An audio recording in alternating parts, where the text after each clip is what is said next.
Hey Sharon, Tim here. Now I just wanted to take you through the process that your customers would be going through when filling out these forms. So what you can see in front of you is the account application, so which is effectively the form that you would get customers to fill in, or that you would fill in on behalf of customers to get them all set up and to be able to debit their payments, etc. So what we would do here is you would just put the property address usually, or you can put the customer's name in here. So let's just say we want to do 23 Carroll Crescent, right? 23 Carroll Crescent. And you can put all the rest of the details there, but just to keep it quick. And then I'm an authorized representative. This is the client we're talking about here. So the contact name,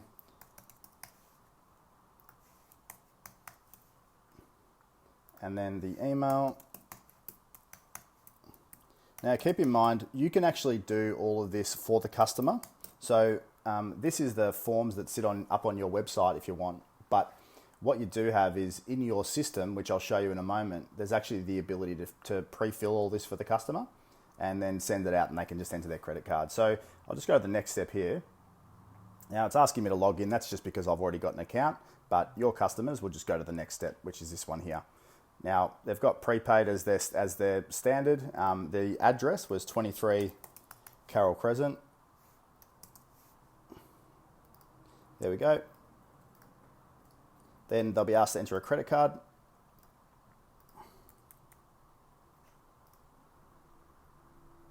And then you'll see on the next page that you've got a bunch of terms and conditions. So this is where they just review it. You've got your terms and conditions. Now, you can have a different set of terms and conditions for each business. Now, I think we spoke about that where, FurnishX may have a set of terms and conditions, and then Furnish and Finish might have another set of terms and conditions.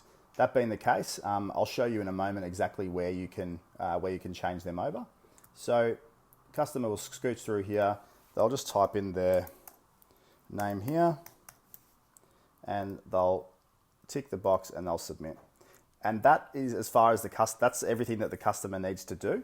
Now the rest is up to you as the supplier. Now the next view I'm going to show you is what would be your view. Okay. So you'll see here that you've got a dashboard. Now this is, again, as I said, this is your interface. You'll see here that it's got review and approve forms. So you can click there, or alternatively, you can go to the customer list. But what I've done is, let's look for 23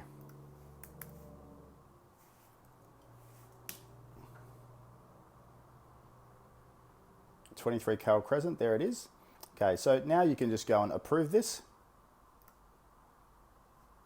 and confirm. Now, once that's approved and confirmed, we'll go to credit card form approved. There we go. There's 23 Carroll Crescent. Now, that's got credit form approved. So that means that we can, if you want to go and review this, so just to see that everything's there, you'll see that we've got the information, we've got the customer's details here in email. They're on prepaid, they're paying by credit card. This is the credit card details. You'll see that they're fully encrypted, which means that we're fully compliant by PCI standards. And then they've got their terms and conditions, and this is effectively their little contract. And you'll see a little signature at the bottom here. Great. And a date stamp and a time stamp and an IP address and geolocation of where they were when they signed it. So then what happens is you've got this customer, which is 23 Carroll Crescent. What will happen then is automatically you'll raise an invoice or two against that customer. Now, you may have already raised an invoice against that customer. It doesn't really matter about the timing. And you've got the ability here to just go to invoices. And if that customer does have an invoice there, you can just press charge. So just say this contact name here was 23 Carroll Crescent, because you've created the invoice in either DIA or in Xero. You'll see that you can just hit charge, and that customer can you can just charge that customer's credit card. And then what you can do is, as we said on the phone earlier, if that customer doesn't sell the house or what have you, and they choose to hold on to the furniture for another couple of months and you need to charge them a bit more, you can just go and generate a new invoice.